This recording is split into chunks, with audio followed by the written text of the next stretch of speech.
Teremos agora a apresentação com o tema Ações Eleitorais e a Proteção da Legitimidade do Mandato.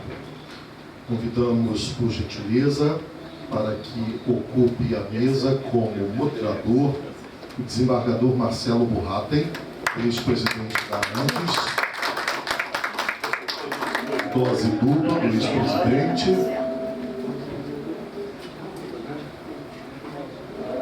e como palestrantes, desembargador Guaraci de Campos Viana, do Tribunal de Justiça do Estado do Rio de Janeiro.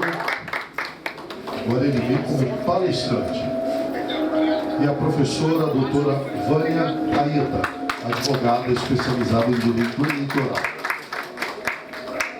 Para os que estão preocupados e perguntando que barulhos são esses, é o vento. Nós estamos no Itaú, discordância aqui com a torre. É uma sensação do filme Predador, mas a palavra do presidente da mesa, desembargador Marcelo Burratem.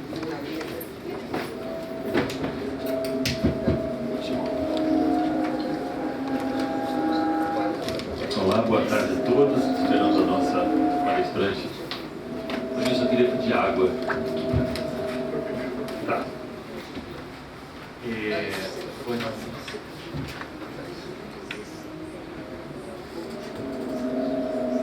Antes de passar a palavra à doutora Vânia, eu acho que esse tema é auspicioso.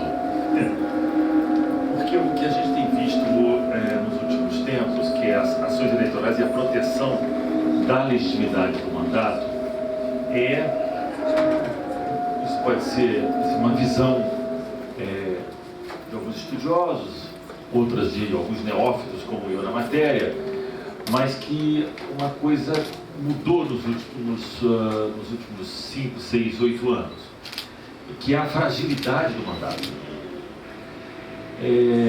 A gente vê parlamentares serem eleitos com 400 mil votos, 500 mil votos, 1 milhão de votos, 5 milhões de votos, e serem caçados por decisões, às vezes, bastante difíceis de serem explicadas para o eleitor que votou naquele deputado que acabou de perder o mandato.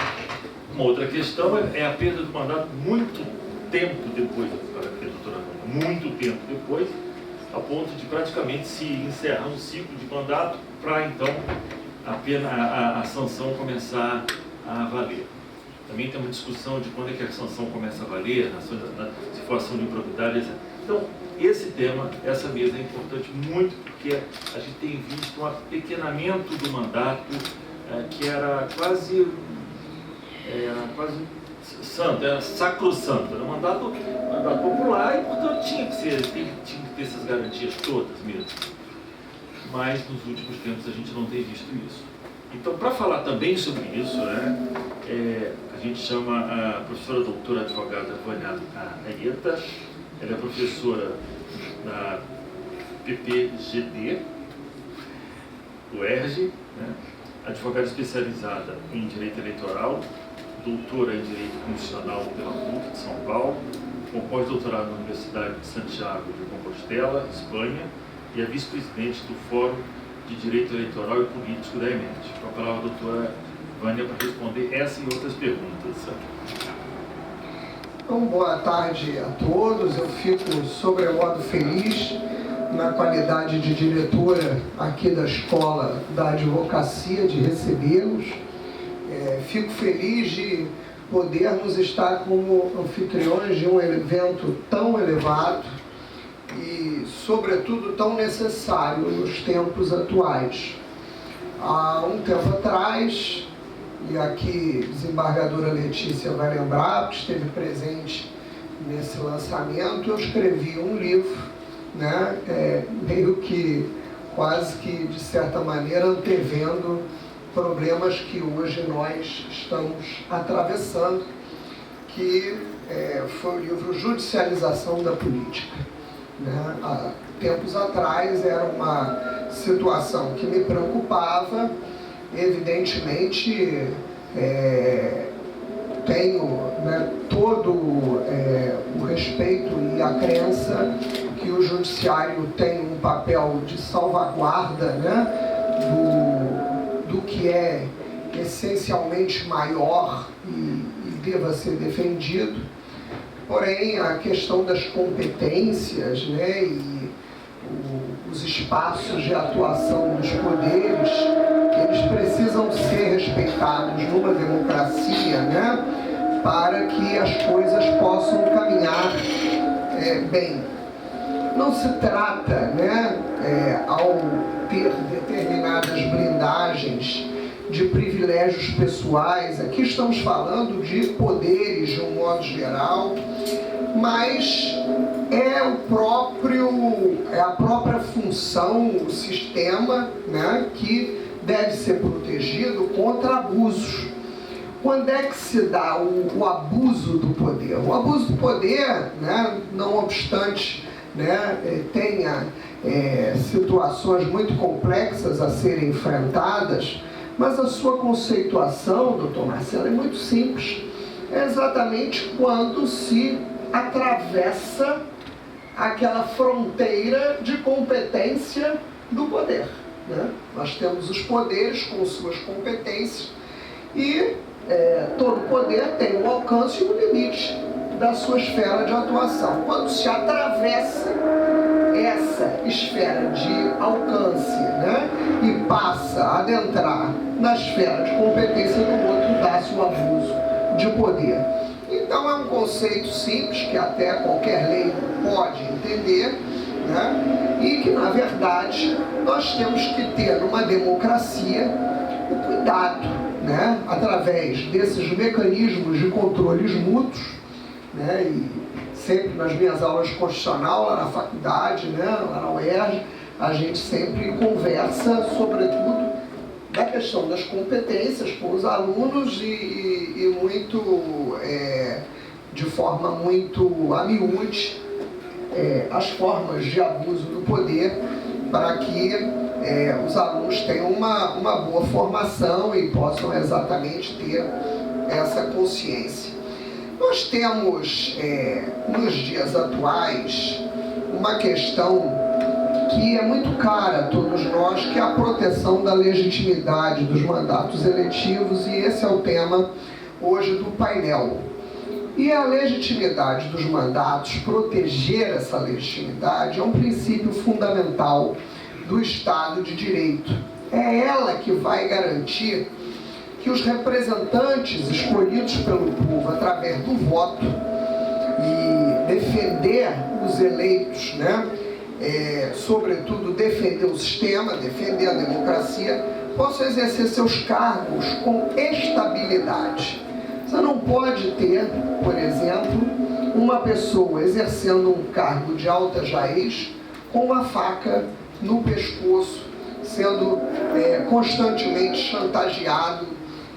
Ou você toma uma medida quando necessário, porque de fato você pode ter situações em que o poder judicial é chamado a agir, né? A doutora foi presidente do tribunal, o doutor também sabe que muitas vezes o judiciário se faz necessário, principalmente no enfrentamento, né, de situações até contra o crime organizado. Então não é esvaziar o papel cardeal que o judiciário tem e precisa ter na defesa, né, de um Estado democrático, mas saber também que dentro, né, de outros nichos de poder, essas autoridades, sobretudo eleitas pelo povo, precisam ser tratadas com as prerrogativas que possuem. Então é exatamente essa proteção aos mandatos que garante exatamente que a vontade popular expressa nas urnas possa também ser protegida, né, de limites e possa ter controle contra abusos que venham porventura a ser cometidos. Essa ideia se desdobra em duas vertentes principais, dois pilares principais que aparentemente podem até parecer contraditórios, mas são complementares. Primeiro, é a ideia que eu vos dizia de estabilidade e independência. Proteger o exercício de um mandato é, sobretudo, assegurar estabilidade e independência para que aquele eleito possa agir dentro do que foi proposto pelo povo a fazê-lo. Esse pilar vai garantir que o representante eleito possa governar ou possa legislar sem interferências arbitrárias, sem pressões indevidas, sem estar vitimado por chantagens externas. A própria ideia do foro privilegiado, da prerrogativa de função, ela visa proteger o agente público, muitas vezes, de perseguições políticas, né? Vamos dizer assim, na base menor, através da própria organização do sistema.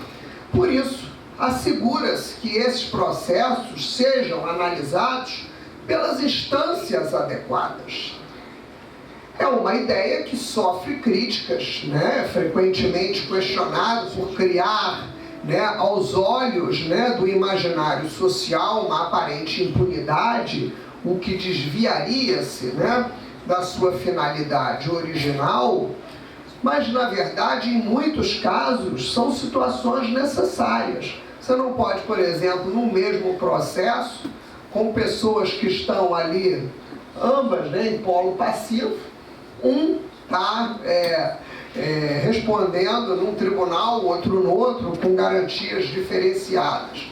Então nós temos a questão da inviolabilidade, o parlamentar não pode ser processado ou preso por opiniões, palavras, votos, né? É a essência da liberdade de representação.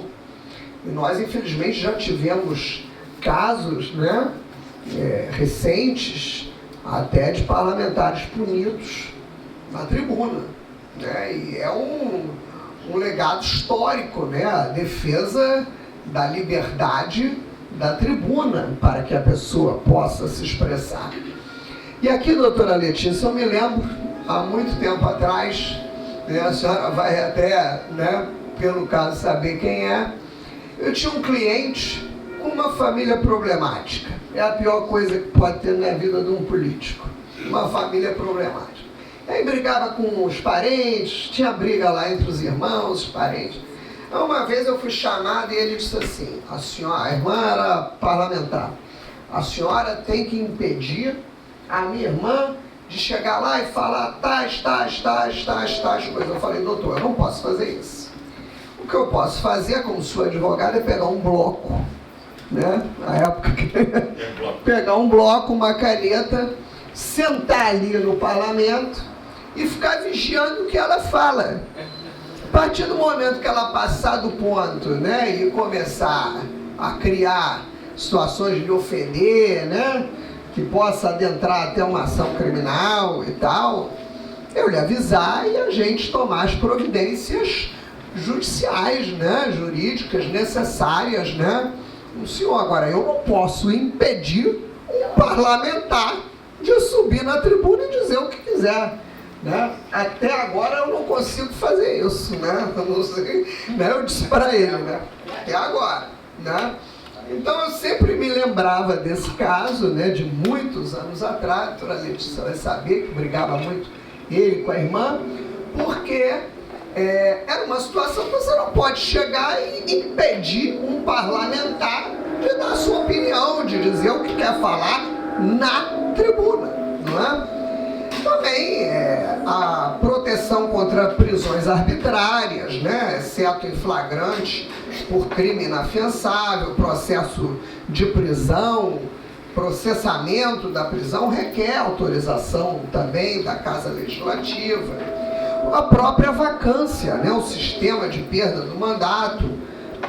Não se pode perder um mandato de forma vulgar, não é, Carlos Alberto? O mandato é um negócio muito sério, precisa seguir, né, rituais jurídicos muito rigorosos, não pode ser uma coisa que se torne, né, a vulgaridade. É a exceção, né, uma perda do mandato, né, por uma condenação judicial, há de se assegurar todos os meios, as instâncias de defesa possíveis, né, para que por motivos políticos frágeis não se possa, em cima de uma cisânia política que é natural, né, de um conflito, né, do embate de ideias numa democracia.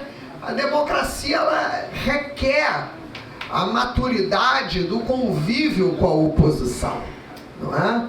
Eu sempre tive muito medo, por exemplo, município pequeno, Carlos Alberto, quando todo mundo é do mesmo partido. Não importa aqui, gente, se é direita, se é esquerda, se é centro, todo grupo político tem que ter uma oposição, porque é a oposição que vigia. É a oposição que ajuda o Ministério Público a vigiar. A oposição ajuda a esvaziar as incidências corruptivas, o desrespeito à norma. Se todo mundo for da mesma patota, Deus me livre, perde o andor. São as oposições convivendo com a situação, né, que faz com que a democracia possa caminhar e respirar de forma sadia. A questão da legitimidade, ela traz ao debate o controle e a responsabilização. O mandato também, por sua vez, não pode ser um escudo para a impunidade. Eu tenho um mandato, né? Tinha também um deputado que acabou preso, que saía invadindo todo lugar e dizia que ele estava fiscalizando. Todo mundo sabe, né, que as funções típicas do Poder Legislativo é legislar e fiscalizar. Mas o cara não pode invadir, por exemplo, um hospital, uma emergência, numa hora que uma pessoa está fazendo uma cirurgia, entendeu? Porque, é parlamentar e eu vou entrar porque eu vou fiscalizar. Eu sou uma professora da Universidade do Estado do Rio de Janeiro, lá da Faculdade de Direito. Aí uma vez, eu vou entrar na sua sala, um grupo lá, doutor, disse assim, porque aqui é público. Eu falei, não, aqui é público, mas você não vai entrar para sentar e fazer o que quiser aqui dentro, porque se tudo é público, eu vou para o Hospital Getúlio Vargas, né? Eu vou sair entrando nos hospitais, porque eu tenho curiosidade de assistir cirurgia e é público. Não pode ser assim. Então nós temos que respeitar esses espaços, essas instâncias, né? E, evidentemente, a legitimidade de um mandato, ela precisa ser mantida também através de todo um sistema, não é, Excelência, de accountability, de controles, prestação de contas, o representante precisa justificar seus atos, o uso, sobretudo, de dinheiro público. Quando até tinha aquelas discussões, né, muito ardorosas sobre a questão do financiamento, o presidente Letícia vai lembrar que a questão, por exemplo, do dinheiro público traz uma responsabilidade muito maior. Muita gente é condenada hoje em dia a recolher recursos que foram usados de forma, não é nem por má fé, mas por imperícia, por gente que não sabe trabalhar, né? Muita gente estava aqui conversando com um colega contabilista, né? Até trocamos cartões.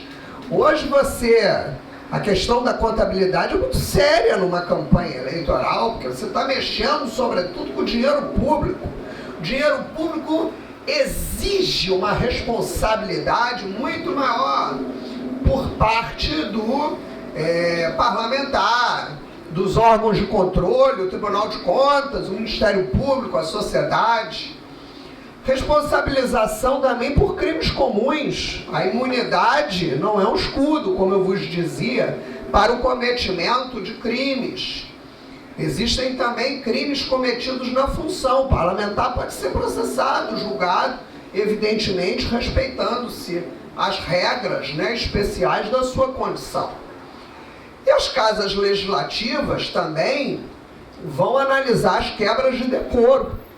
Nós estamos aí vendo vários casos, de um lado e de outro, né, de quebra de decoro. E aí eu vou dizer uma coisa aos senhores, né? Eu tenho 34 anos de advocacia política, independente de cores ideológicas, né, de quem esteja, né, em jogo, mas os parlamentos também se apequenaram. Os parlamentos se apequenaram. Isso é uma coisa que nós precisamos refletir. Nas eleições, buscar, não importa que tendência ideológica, que vertente se tenha, mas sempre vai ter quadros melhores do que outros para serem colocados nos lugares. Muita gente, doutor Carlos, em época de campanhas, sobretudo campanha de governador, presidente, liga para mim e diz assim: em quem que eu voto para deputado, doutora Vânia? A senhora que é desse meio aí? Aí eu perguntava para o sujeito sempre: qual é o seu desejo? Em quem você gostaria de votar para presidente? Quem você gostaria de votar para governador? Porque a partir do momento que a criatura demonstrava qual era o vetor que ele ia, eu ia buscar para aquela pessoa dentro, né, do segmento, dentro do nicho, né, de predileção dele, uma pessoa de bem. Porque sempre tem uma pessoa, não é, honesta, sempre tem uma pessoa séria e sempre vai ter aquele indesejável. Em qualquer vetor, em qualquer vertente política.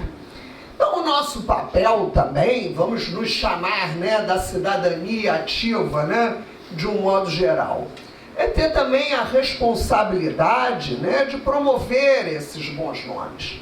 As casas legislativas, elas precisam se empoderar com nomes respeitáveis para que elas também possam se dar o respeito.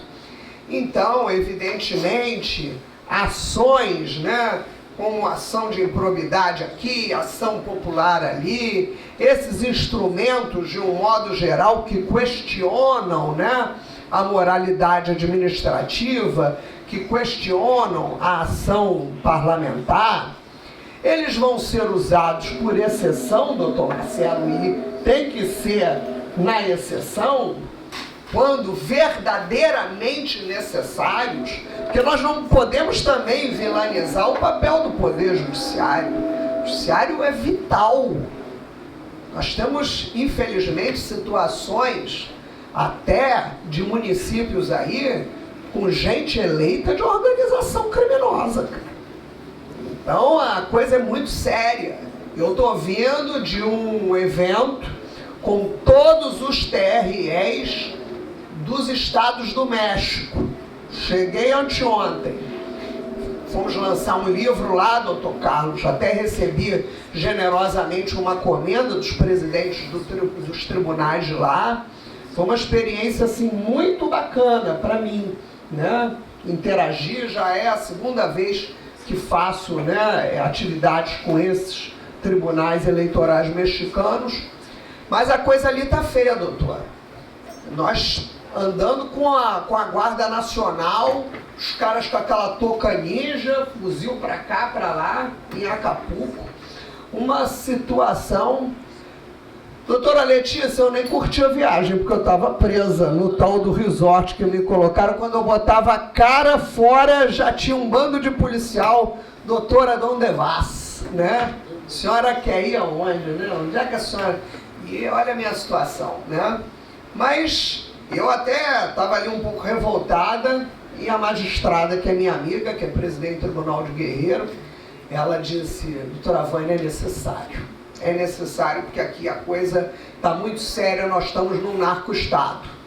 Nós não estamos longe disso não, se providências não forem tomadas urgentemente. Urgentemente.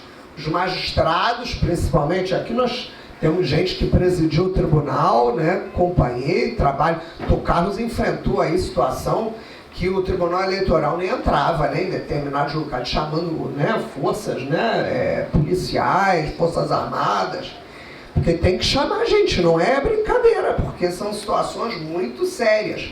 E olha, Quando eu cheguei lá, doutor Marcelo, no México, eu disse assim, ai meu Deus, esses caras são a gente, né, já amanhã, se nós não tomarmos algumas providências importantes, né?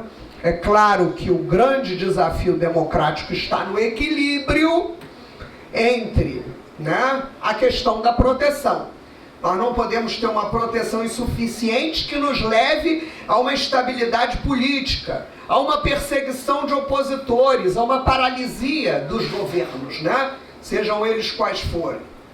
Mas também não podemos ficar sem controle, ter uma proteção excessiva, uma blindagem em que o parlamentar vire um cristal, porque isso possa gerar também abusos, corrupção, impunidade e até o próprio desprestígio das instituições, a erosão da própria legitimidade que nós estamos aqui discutindo e objetivando, né, pretender proteger.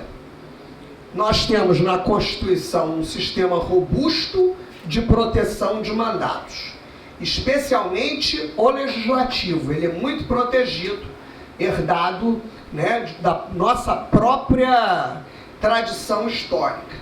Mas nas últimas décadas, muitos ajustes jurisprudenciais podem ter reforçado, até passando-se um pouco do ponto, o pilar da responsabilização.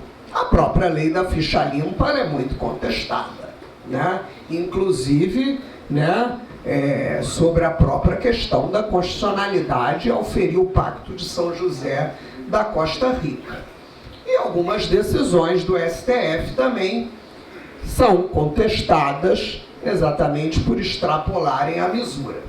Então eu concluo, porque meu tempo já acabou, saudando o evento, os organizadores, cumprimentando aqui em nome da escola, na qualidade de diretora, a honra que temos em recebê-lo, doutor Marcelo, seu instituto, também o doutor Guaraci, que é uma pessoa muito querida, muito amiga de todos, uma pessoa que honra a magistratura fluminense, e essa plateia que está aqui tão prestigiada, com figuras, né, tão queridas, tão conhecidas de todos, porque, em suma, o que desejamos discutir aqui é a proteção da legitimidade dos mandatos com estabilidade institucional, com responsabilidade também, né, porque não podem fazer o que querem, com a liberdade de representar, com o dever de prestar contas, porque a accountability deve reger essas providências, e, sobretudo, o respeito à autonomia dos poderes e o sistema de controles mútuos dos checks and balances. Muito obrigada pela oportunidade e pela chance, né, de eu estar aqui participando desse honrado evento. Obrigado. Ter a professora Vânia debatendo esse tema, ela é um mestre nesse assunto e conhece a matéria como poucos e estuda, se debruça. Professora, agora, a senhora falando sobre a situação no México, eu ia dizer para a senhora, qualquer semelhança não é mera coincidência do que aqui no Brasil, né? As coisas estão muito próximas, estão ficando feias. A gente já viu há 5, 6 pleitos atrás, mais ou menos 20 anos, que alguns deputados já faziam campanha somente nas comunidades, nas favelas, né? E só eles entravam, só aquele determinado entrava, outro não entrava. Então, era um processo, acho que começou assim há 10, 15 anos atrás, e hoje a gente está beirando lá a questão. Mas lá, doutor Marcelo, também tem a turma que entra e a turma que não entra. É igualzinho. Qualquer semelhança não é mera coincidência. Vou passar a palavra ao nosso Guaraci, nosso diretor da Andes, desembargador, nosso querido desembargador, para continuar e complementar a palestra. Complementar é difícil, continuar também pior. Mas eu vou tentar aqui dar uma de... eu sempre falo isso, né? Existe um personagem famoso na mitologia nacional chamado Garfield, né? E aquele gado que vocês conhecem assim. E eu vi uma charge dele muito interessante que dizia assim, se você não pode com eles, confunda-os. Então eu vou tentar aqui, né, confundir todos aí com algumas questões interessantes ou desinteressantes, por isso que é confusão. Inicialmente, eu gostaria de saudar a mesa, a governadora Marcelo Vaz, a doutora Vânia Areta, as pessoas que estão aqui dando a honra, a governadora Letícia Sardas, presidente do TRE. Em Brasília, a gente fala presidente de ontem e presidente de hoje. Então, ela foi presidente de ontem, né? Alguns amigos aqui, eu não vou saudá-los porque o tempo, né, não permite. Eu acho que eu tinha uns slides aí para colocar, mas estou vendo minha esposa lá também tirando foto minha, eu tenho que fazer uma pose assim para não, né, para ficar bem. Mas, assim, eu queria começar dizendo o seguinte: a primeira eleição que se tem notícia, por incrível que pareça, foi uma eleição na mitologia grega.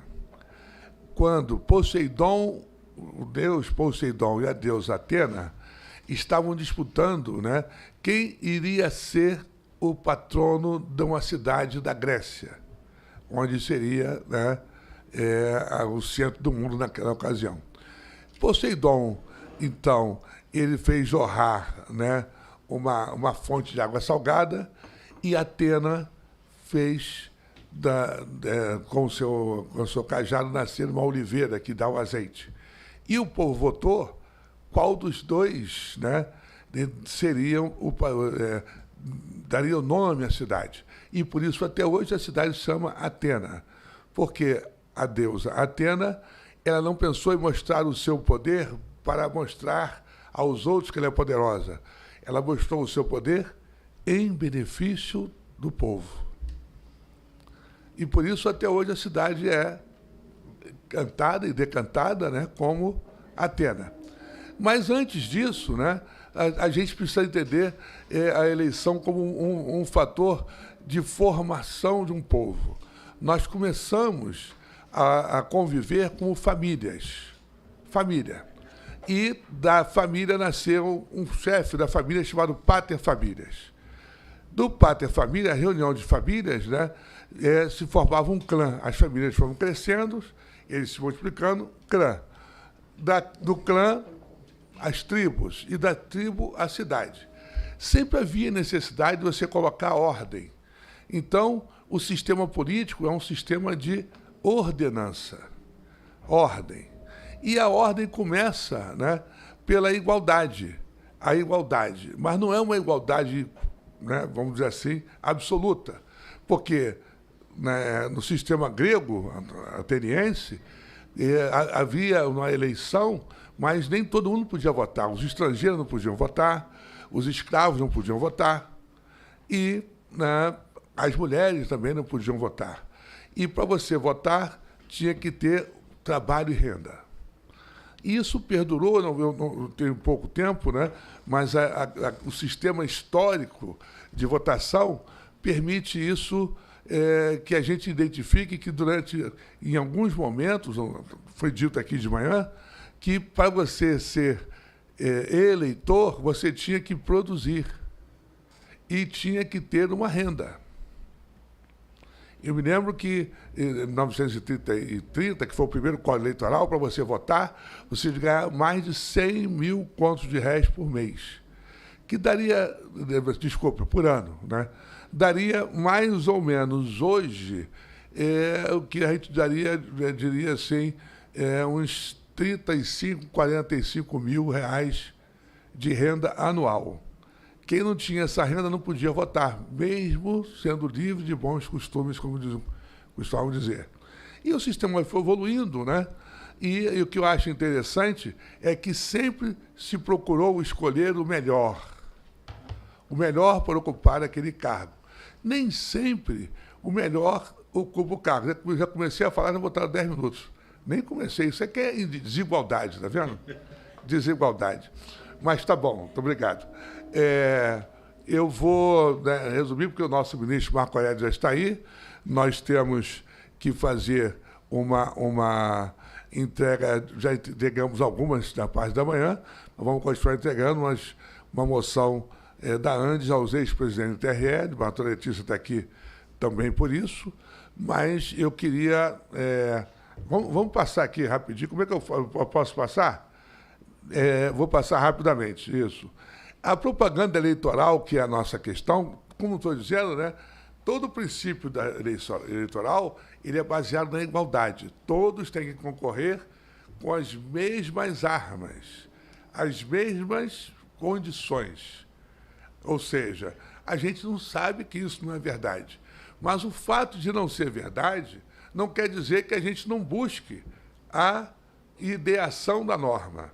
Então, a norma estabelece que a gente tem que colocar a igualdade em todos os candidatos e a justiça eleitoral foi feita justamente para corrigir esses rumos, esses abusos e esses, digamos, centros de desigualdade. Pode ir passando aí, por favor. Então, eu estou colocando que depende da justiça, a lisura, né? Mas, pelo tempo, eu vou passar mais um pouquinho. Pode passar. Propaganda eleitoral irregular, né? É aquela que não respeita as normas, né? Tem a questão da propaganda de mídia impressa, que ela usa outdoor, que é expressamente proibido. A propaganda em bens particulares, colocação de adesivos, que esse é o tamanho permitido. Eu me lembro uma vez que eu era juiz eleitoral em Araruama e era proibido colocar adesivo. Então, no final de semana desse assim prolongado, eu causei um engarrafamento de mais de 12 horas, que eu mandei tirar os adesivos de todos os carros que passavam por Araruama. E aí quase fui ovacionado com ovos, mas, né, na ocasião foi o que a gente fez. Bom, tem multa, né? As sanções são multas, dever de remoção, representação de irregularidade. Veja que também me lembro de Araruama, eu aprendi lá um carro de propaganda irregular, que está fazendo propaganda em frente a uma escola. Eu aprendi um carro, né, de um determinado partido, e lá concorriam 2 prefeitos. Aí eu falei assim, olha, se eu não aprender o carro do outro, vai ser desigual. Então corre lá e aprende o carro do outro. E ao invés de eu soltar o carro, eu prendi os 2. Aí eles foram reclamar, eu falei, não, mas os 2 estão presos. Tá, os 2 estavam com propaganda irregular. Bem, né, a gente tem uma cartilha no TRE, no TSE também, do que pode e o que não pode, né? Condutas vedadas, cessão de bens e servidores, publicidade institucional, distribuição gratuita de bens e serviços, compra de voto. Pode passar. Tem a multa, né, aplicada aos candidatos, a suspensão de conduta e a cassação do registro de prova. Tudo isso já foi falado aqui. Eu estou correndo porque o que nos interessa é a partir daqui. No Rio de Janeiro, nós fizemos, eu me lembro que nós trabalhamos com o desembargador Antônio Carlos Amorim, o desembargador Carlos vai lembrar disso também, e ele fez uma campanha grande por eleições limpas. E das eleições limpas, logo depois, me parece que foi o desembargador Marcos Faber, ele fez um projeto que se tornou a criticada lei de ficha limpa, né? Esse movimento surgiu no TRE do Rio de Janeiro. Pode passar mais um. Né? E aí nós temos aqui uma lista dos principais crimes eleitorais. Eu não vou, né, lê-la, porque elas estão aí no artigo 324, 326 do Código Eleitoral. Nosso evento aqui é sobre os 60 anos do Código Eleitoral, então eu achei por bem colocar aqui alguns, né, artigos do Código Eleitoral para que vocês pudessem perceber que, apesar de ser idoso, né, ainda é ativo, né, como a maioria de nós aqui. Mas tem a questão mais recente dos fake news, que, acreditem, também está no Código Eleitoral, né? A disseminação de informações sabidamente inverídicas com finalidade eleitoral. Você pode mudar o meio, mas o crime é o mesmo, né? Vamos passar. Eu lamento apenas que seja uma pena que estimule o fake news. A pena, né, é uma de detenção de 2 meses a 1 ano, quer dizer, não é pena, né?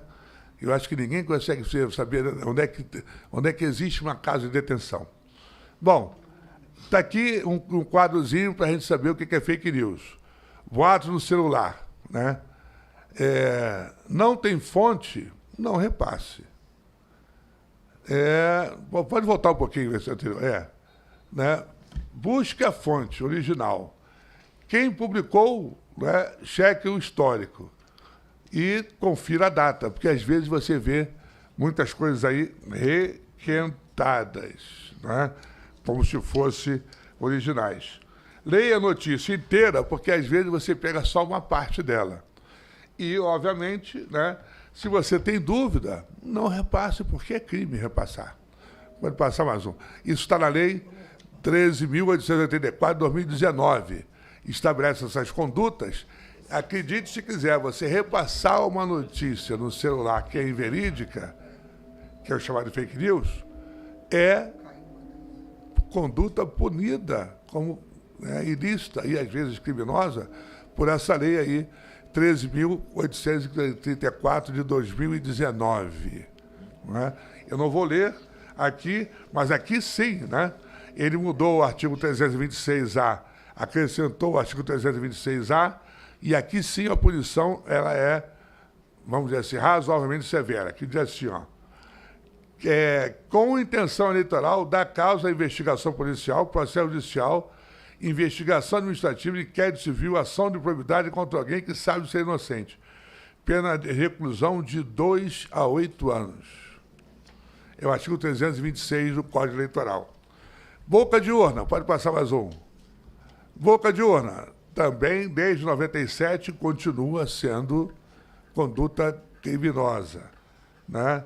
A pena, por isso que é incentivada, a pena é pequena, de 6 meses a 1 ano de detenção. E aí ele botou ali, faltam 15 minutos, já ouvi. Cinco? Não, eu só vi 15. Né? Outros crimes complexos meio de propaganda, corrupção eleitoral, pode passar, né? Mais um, por favor.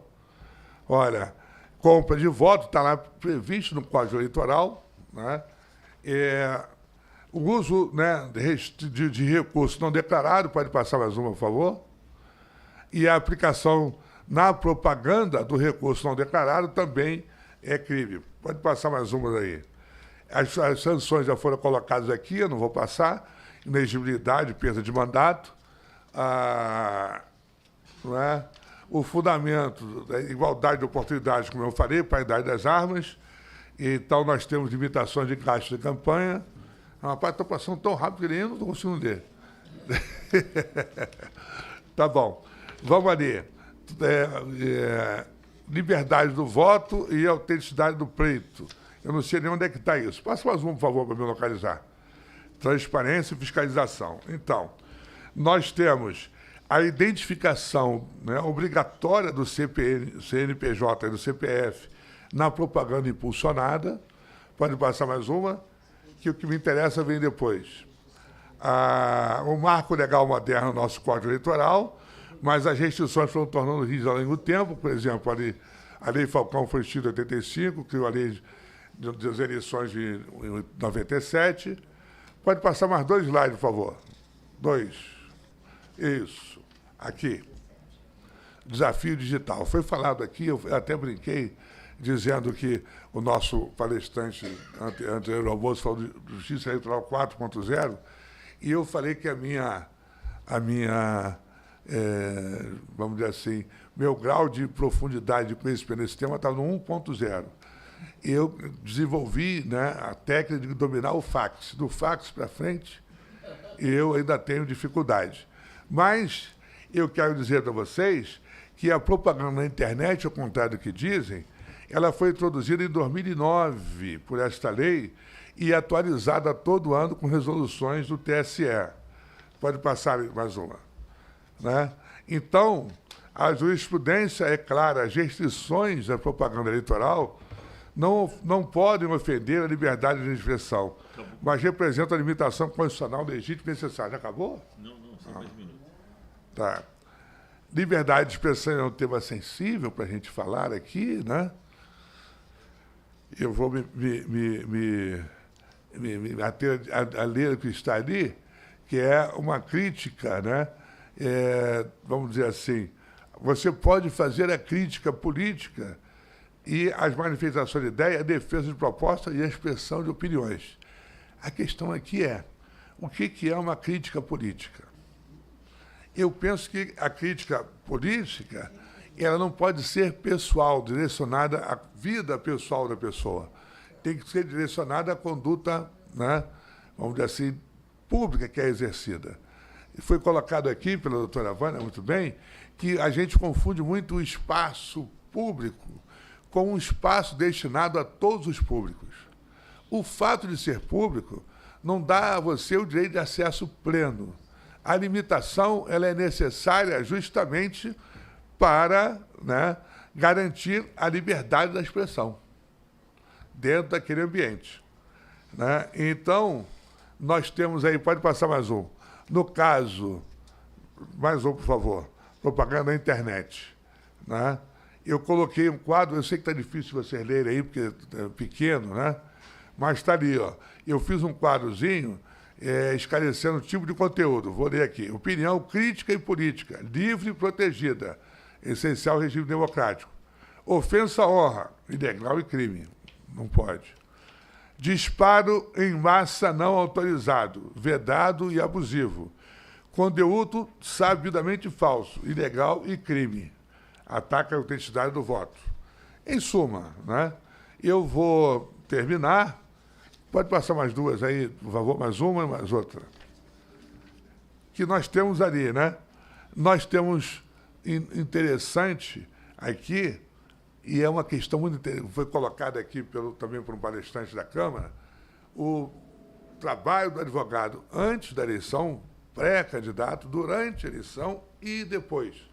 E muita gente acha que, uma vez eleito, está tudo certo. E nem sempre é assim. Veja que, por exemplo, em Itaguaí, um prefeito foi eleito lá, então o terceiro mandato, voltou e agora o TSE tirou de novo. E daqui a pouco ele pode voltar ou pode ficar, então as questões, né? Aquela ideia de que o que acontece na eleição acaba na eleição, ela não sucumbe no registro, no sistema atual. Então, nós temos aqui, né, recurso contra a expedição do diploma, pode passar mais um, e eu quero terminar, né, com o finale, não vou passar mais, né, não vou cansá-los mais, mas o que eu quero dizer para vocês é exatamente isso. A minha intenção aqui foi dar uma panorama, né, uma visão panorâmica dos crimes e da propaganda irregular, mas dizer para vocês que toda essa regulamentação, a despeito de críticas que podem ser feitas, elas têm um objetivo. É o objetivo originário lá atrás, de fazer com que a representação popular seja exercida por todos os que estão habilitados, todos que têm título de eleitor, e que a sua manifestação de vontade através do voto seja assegurada pelo princípio da igualdade. A igualdade não só na capacidade eleitoral ativa, que é a capacidade de votar, mas também na capacidade eleitoral passiva, que é a capacidade de ser votado.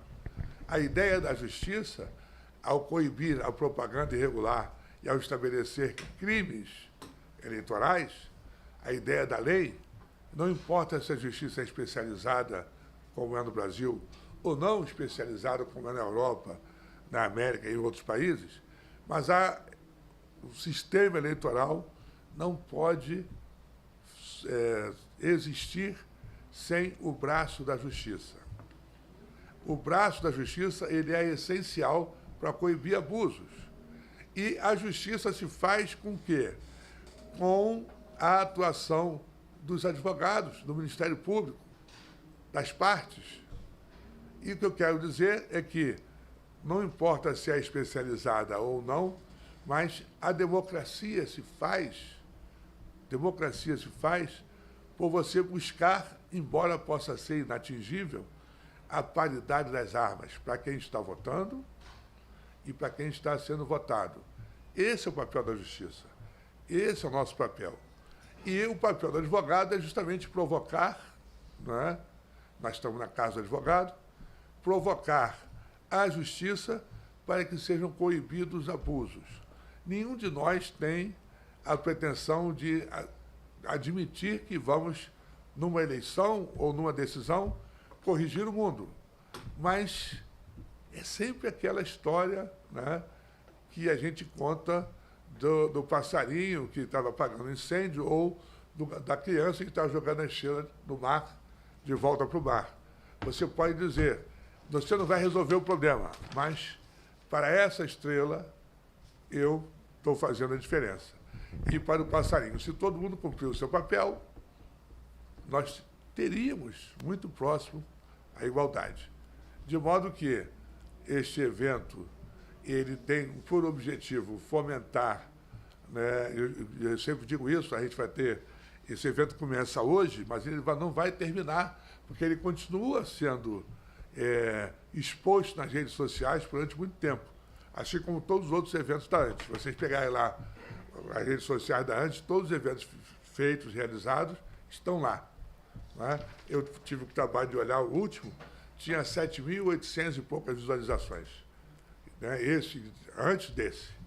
De modo que esse aqui podemos chegar, quem sabe, aos 20, 30 mil, né, assistentes pós-evento. Eu estou muito feliz de estar com vocês aqui. Ter tido a oportunidade de estar nessa mesa, né, e nas outras também, com palestrantes tão renomados. Peço perdão a vocês pela simplicidade das minhas palavras, mas se não serviu de alguma coisa, pelo menos que a gente saia daqui com a ideia de que o advogado é essencial à justiça e a justiça é essencial para o sistema político. E o sistema político, ele só existe de forma igualitária porque a justiça pode, nem sempre proporciona, mas pode proporcionar isso. Muito obrigado.